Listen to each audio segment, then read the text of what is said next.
The most frightening thing that ever happened to me happened on a screen, in a car park, on a Tuesday afternoon. Nobody came near me. I was sitting in a car that wasn't mine, waiting on a prescription, pressing buttons because I was bored. I kept waiting for there to be more to it.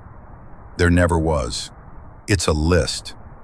A list somebody else made, in a car I had for 11 days, and as far as I know, I'm the only person alive who's read it. I live in a small town, small enough that there's one of most things. One decent garage, one chemist, one place that hires out cars. If your car goes in round here, your courtesy car comes from that one place. Both garages use them. Nothing else for 40 minutes in any direction. 6 cars on a bit of gravel behind a porta-cabin and a bloke called Marty. I got shunted at a mini roundabout in October. Nobody hurt, everybody apologizing. And that's how I ended up in one of Marty's 6 cars for 11 days. A gray estate with 100 and something thousand on it and somebody else's air freshener in it. Bolted into the middle of the dash, one of those aftermarket touchscreens, the cheap kind with the corner of the plastic lifting. Marty told me afterwards, like it was a selling point, that he'd had the same unit put in all 6. 90 quid each, and they did everything. Sat-nav, radio, hands-free. I didn't think about it once. It's a screen in a car. Day 9, parked outside the chemist, queue out the door, 20 minutes to kill. So I start pressing things, and I end up on the page every sat-nav has and nobody ever clears. Recent destinations. Cheap unit, so every entry had the date and the time next to it. And I sat there and read a fortnight of a stranger's errands. A tire place, a garden center, the big supermarket, the hospital twice. It felt slightly rude, if I'm honest, like reading somebody's shopping list off the floor of a bus. And then there was mine. Not my road, not near my road, my house. The number and all, between a garden center and a petrol station, date and time next to it, a Tuesday 3 weeks before, 23:40, 20 to midnight. And I did the thing where you laugh at nothing, on your own, in a car park. I said it out loud. I said, "That's mine," as if the screen was going to explain itself. So I did what anybody does, which is spend 10 minutes trying very hard to make it boring. A delivery, somebody visiting a neighbor and typing the nearest number they could see, and every one of them fell over on the same thing. A sat-nav destination is not somewhere you drove past. It's somewhere you sat still and typed in, digit by digit, and then followed a voice all the way to. The 10 minutes ran out, and nothing had gone boring at all. And then I read the whole list properly, twice, and that's the part that stopped it being funny. 40-odd entries over a fortnight, and every one of them was a place. Shops, car parks, the tip, a pub out on the bypass. Places anybody at all can be, for any reason at all. Mine was the only house on it. Out of everywhere that car went in 2 weeks, there was exactly one front door, and it was mine. And that's when I remembered the lights on my ceiling. I live on a dead end. 11 houses and a wide bit at the top where everybody turns round, and my bedroom is at the front. Every car that turns at the top drags its headlights across my ceiling, right to left, and then it's gone. That October, there were 2 nights I woke up because it didn't go. The light came across and it stopped, and it sat there. Different cars both times. And both times I turned over and went back to sleep. I've lived here 9 years. Cars turn round at the top of my road. I took the estate back 2 days early and asked Marty about it. I just said, "Look, this is going to sound mad." He didn't laugh at me. The gray one had been out on a walk-in hire for most of that fortnight. Regular customer, pays cash so there's no card on file, and he couldn't give me a name, and in fairness, wouldn't have anyway. The only camera on that yard points at the key safe inside the porta-cabin. And when I asked what the bloke looked like, he thought about it for a good while. And then he said, older, tallish, nothing. I went to the police station on the Thursday, and I got about 4 sentences in before I could hear it myself. Nothing taken. Nobody at the door. Nobody touched the car. A man I cannot describe typed an address into a hire car and drove to it. Typing an address into a car is not anything at all. The woman at the desk wrote it down and gave me a reference number. It has never once been anything. And then it was my last night with the loaner, and at about 11:30 I was upstairs doing the blind, and a car came up my road. It wasn't like the other two. It came up slow with its lights low, and it was clean, properly clean, like it had come off a forecourt that afternoon, which nothing on my road ever is in October. And it didn't go up to the wide bit. It stopped level with my gate. And it sat there with the engine running, and I stood behind a half-shut blind with my hand on the cord and did not move. 20 seconds, maybe 30, and then it reversed. All the way back down my road in the dark past 10 houses, instead of turning round in the space that exists for turning round in. I stood there working out why anybody would do that, and it took me longer than it should have. If you turn round at the top of my road, your headlights come back down across every front window on the way, mine included. Reversing out, they don't. And low down in the corner of the back glass, in the light off the street lamp, there was a sticker, Marty's sticker, the same one in the back of the car on my driveway. Different car, same 6. I had his last one, and he already had the next one. The next morning, before I handed the keys over, I sat in Marty's yard and cleared the destination list. All of it. It took about 9 seconds. I wanted my house out of it. And then I sat there with an empty screen in front of me and understood I just deleted the only thing that showed any of it had ever happened. No photo, no footage, no witness because there was nothing to witness. A reference number in my phone, and a bloke called Marty who remembers nothing about a man who pays cash. I still live on the same road.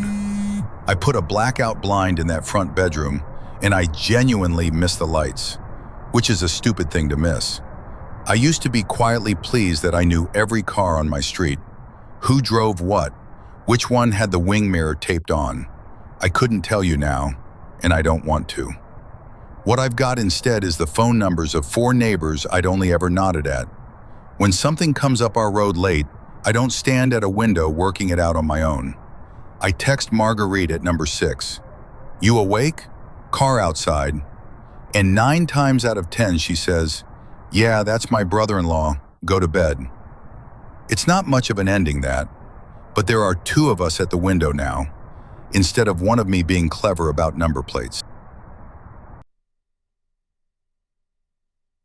I work in a care home, shifts, earlies, lates, 2 nights a week. My life runs off a rota, and so does my car. A little blue 5-door, 3 years mine, bought secondhand. It sits on the drive at the side of my house, and on my 2 nights, it sits in the staff car park. I never locked it. There was nothing in it. A high-vis, a scraper, and a radio that started being awkward about my phone. Some mornings, maybe 1 in 4, my phone wouldn't hook up to the car. No music, no hands-free. The screen just sat there. By the time I was out of the gates, it had sorted itself. I put it down as the unit being slow. Then it kept on. 6 weeks. New cable, nothing. Reset the phone, nothing. The garage quoted £300 for a new head unit. The phrase I used was, the car's being a cow again. It's in 9 texts to my sister. I've counted. Then a Sunday came where I had the time and the patience, and I looked the fault up properly. Delete the pairing. Pair it fresh. So I sat in the car on the drive with a cup of tea on the dash and opened the Bluetooth menu. 3 years I'd owned that car, and I'd never once opened it. You pair your phone the day you buy the car, and after that the screen is a thing you drive past on the way to the radio. 4 devices. Mine, at the top, ticked. My old handset, dead 2 years, in a drawer. My sister's, from April, we paired hers for a trip so she could run the maps. And then a 4th, under my sister's, last on the list, Danny's phone. I sat there with my tea and read it several times. I don't know a Danny. Not at work, not family, not neighbors. Nobody with any business being inside 10 feet of my car. I checked the spelling as if that would help. Danny's phone. And I knew this for certain because I'd done it myself with my sister in April. You cannot put a phone into that list from outside the car. The ignition has to be on. The car shows a code, the phone shows a code, and somebody presses confirm on both. So a phone gets into that list exactly one way. Somebody sits in the driver's seat of your car with your ignition on and your screen lit in front of them and takes their time. The list is a record of who has sat there. Danny's was under my sister's, and my sister's was April. And then my own memory handed me the night, and I didn't want it. 3 weeks before that Sunday, a Thursday, boot up in the evening, bedding plants round the back, in and out for half an hour. At about 11, I came down for water, and the car's inside light was on, soft orange through the kitchen blind. I went out in my slippers, opened the door, pressed the switch, and told myself I'd knocked it with the plants. I stood 3 feet from that seat. I turned his light off for him, and I went to bed. I didn't delete the name. It was the only proof I had. Take it off, and whatever this was would carry on where I couldn't see it. So I left it and did what I do. I wrote it down. The garage man had said the unit holds one phone at a time, whichever it finds first. So I went back through 6 weeks of text to my sister and pulled out every morning I'd moaned. The mornings mine wouldn't connect were the mornings it had already connected to something. 11 mornings. Then I stopped reconstructing and started watching my own dashboard. 4 weeks. 6 times live, the banner came up with his name on it. I logged every one. Place, day, time. 4 of the 6 were the mornings after my nights. 6:45, the staff car park, still dark. The other 2 weren't work and weren't home. One was the retail park 20 minutes over, on a Saturday, which killed the idea that it was somebody on my own street being stupid. My street doesn't shop 20 minutes away. I took my log to the police on the Monday. A constable met me on my break. She read the log and photographed the screen. Then she was honest, in my own language. 11 mornings, 0 locks forced because I never locked it, 0 witnesses, including me. A name isn't a person. A phone can be called anything. And she had the explanation that fits. A second-hand phone somebody never renamed, and an ordinary soul who sat in an unlocked car once. I still can't rule it out. She told me to get the list wiped and ring in the moment I saw anyone. And off my own bat, I swapped my Tuesday night for a day shift. I wanted to see if the mornings moved with the rota. The Wednesday of my swapped shift, 3:30 in the afternoon, I was at the big supermarket with the boot up, loading bags. Trolleys everywhere. A man collecting baskets. And through the open driver's door, I saw the screen wake up. Connected. Danny's phone. 3:30, in the afternoon, in a full car park with my hands in the shopping. I stood at my own boot and turned all the way around, once, slowly. Trolleys, buggies, ordinary men everywhere, and not one of them looking at me. I put the last bag in and drove home with the radio off. Connected. That's the word it uses. Sunday, 6:10 in the morning. The street was empty the way it only is at that hour. My kitchen light the only light on the road. I turned the key for the blower, And the screen woke up and said it. Connected. Danny's phone. On my drive. Against my own house. And in that seat, I finished the sum I've been refusing for a month. That banner has a range you could throw a tennis ball across. 30 feet. For his name to be on my screen at 6:10. The phone called Danny's was inside that distance, right then. I looked at my own dark garden through the glass, and I could not see him. I did not get out. I locked the doors from the inside, the first time I'd ever heard that clunk on my own drive, and reversed out in my work fleece with my pajamas still on under it. Not to work. Wrong direction. Main roads, lit ones. I ended up on the forecourt of the 24-hour garage under all their lights, watching that screen until the name fell off it. I rang work and said I'd be late, and sat there till it got light. The screen said my own phone's name the rest of that morning. I kept looking at it. The dealer did the wipe on the Tuesday. 40 pounds, 10 minutes. 4 devices down to 1. Mine. He asked if I wanted the old handsets back on. I said strip the lot. And I stood there and understood the wipe works both ways. It didn't do anything to him. It did something to me. From that Tuesday on, if a phone called Danny's stands on my drive at 6:10, the screen says nothing. The list told me the truth for a month, and I paid 40 pounds so it would stop. I've just never once felt better for it. My log.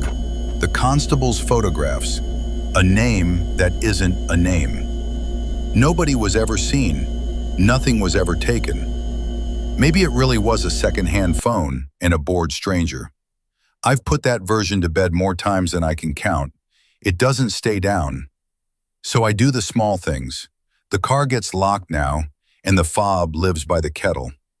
Every night before bed, I press it from the kitchen window and watch the indicators blink once.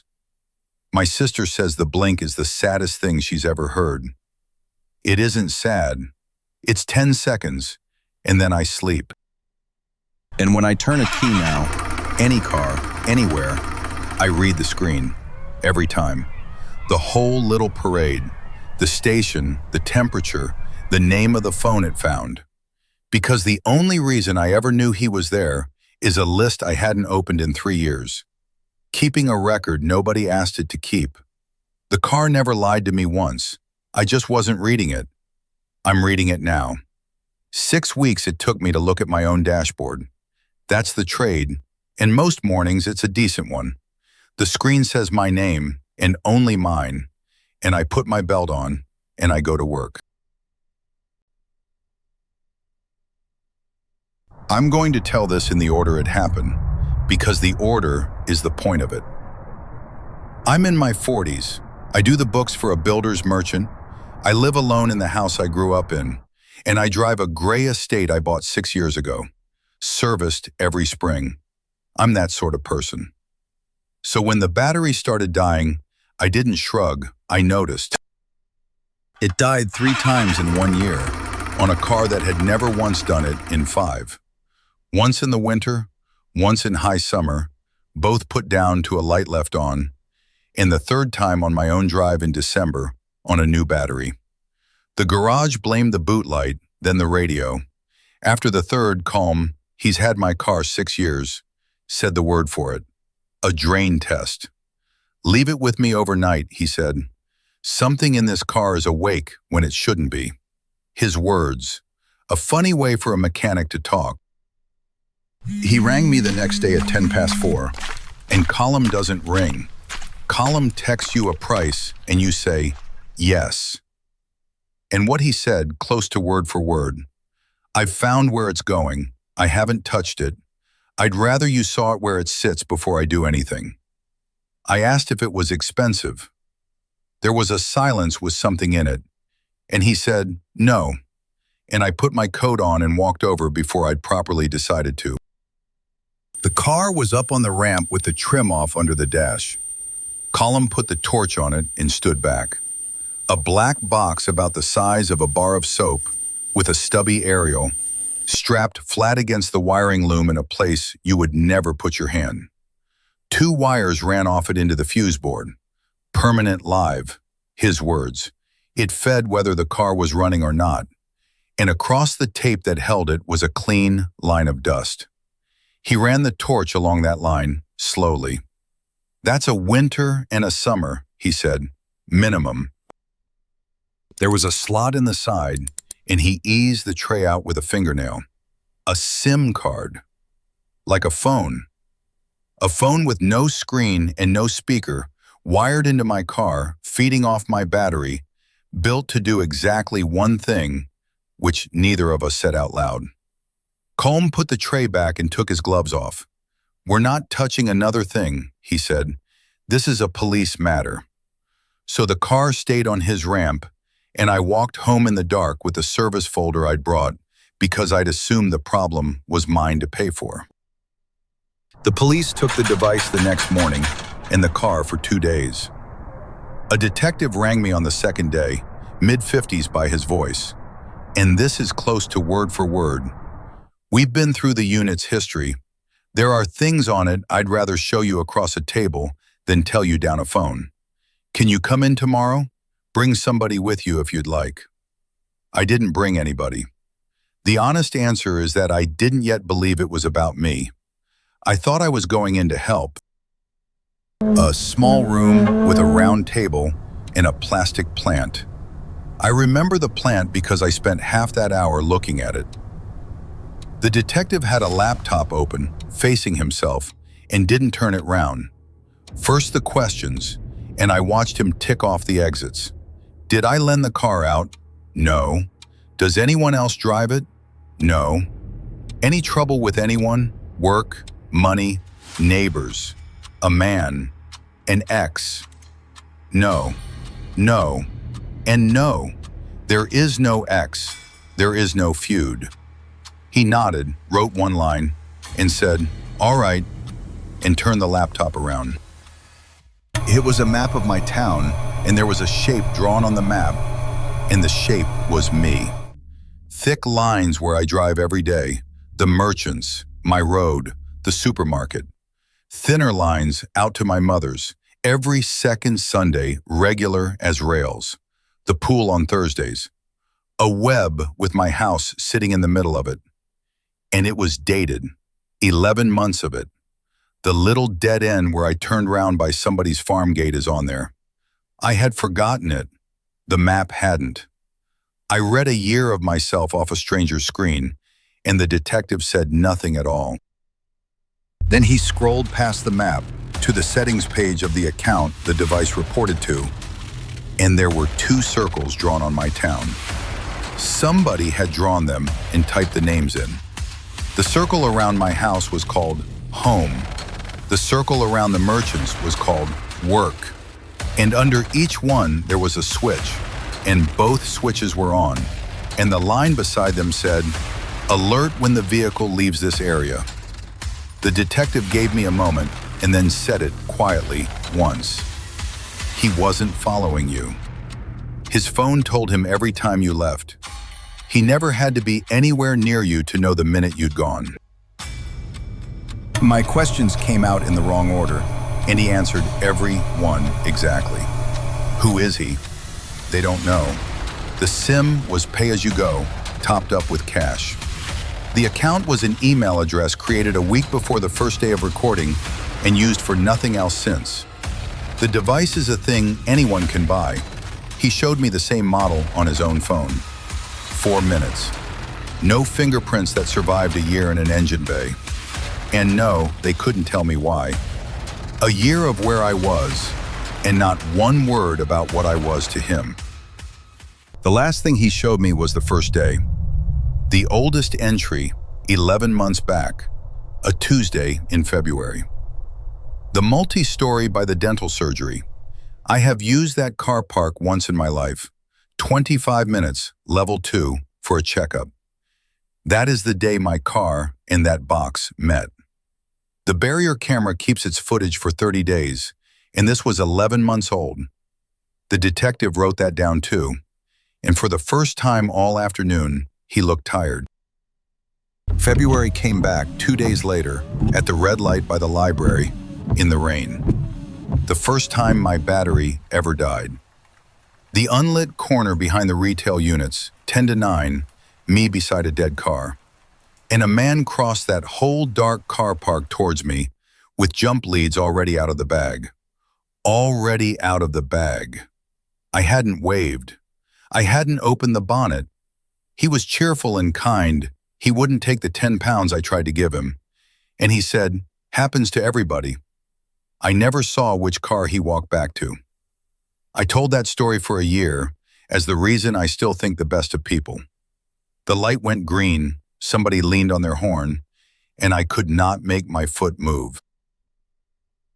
I rang the detective's direct line the next morning and told him about February. He asked what the man looked like, and I gave him the truth, which is worth nothing. Pleasant, 40-odd, gloves. He asked if the man had touched the car anywhere but the battery. I didn't know. I was cold and grateful and holding the torch for him. I held the torch for him. And then he said the fair thing, which I make myself repeat too. It may be nothing.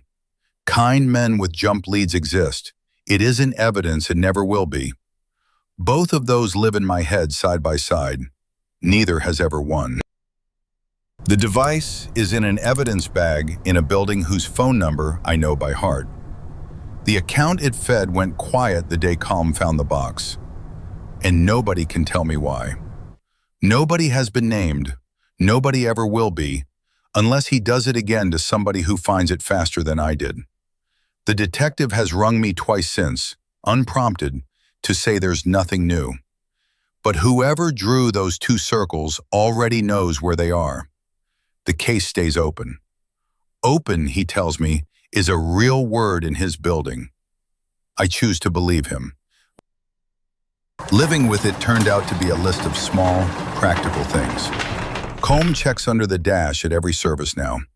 No charge in the same 2 words by text after. All clear. I keep my own jump leads in the boot. And twice now I have been the one crossing a car park towards somebody standing beside a dead car. I let them see my face and my car and exactly where I came from, every time.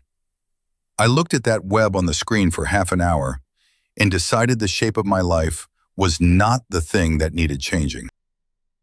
There's a thing I make myself say out loud, so I'll say it here too. I hope he was only ever a kind man with jump leads. I hope I have done a decent stranger 11 months of quiet wrong inside my own head. And if that's true, then somewhere out there is a man who helped a cold woman in a dark car park and got turned into this. I would rather live owing him that apology than be right. I don't get to know which one I owe. Nobody is ever going to tell me. So I say thank you into the dark every February, and I say the other thing too. And let's never meet. 3 cars, and none of them did anything wrong. A hire car that carried a man's front door in its screen for 3 weeks, until the one person it meant anything to got bored in a car park. A little blue 5-door that said one true name to a woman who thought her radio was broken. And a gray estate that spent a year posting a woman's life to a phone nobody will ever find, and gave the whole thing away by getting tired. The machines were honest the entire time. They wrote everything down and showed it to whoever asked. For a long time, the only ones asking weren't us. So before you close the tab, go and sit in your car and open the pages you have never opened. Recent destinations, paired devices. If every line in there is yours, good, tell me that in the comments. And if there's one line you can't account for, tell me that too. Subscribe so the next one finds you before you need it. And the next time a battery dies or a light is on in your car that you don't remember leaving on, don't shrug. Machines are terrible liars. When one of them tells you something strange, it is usually the truth.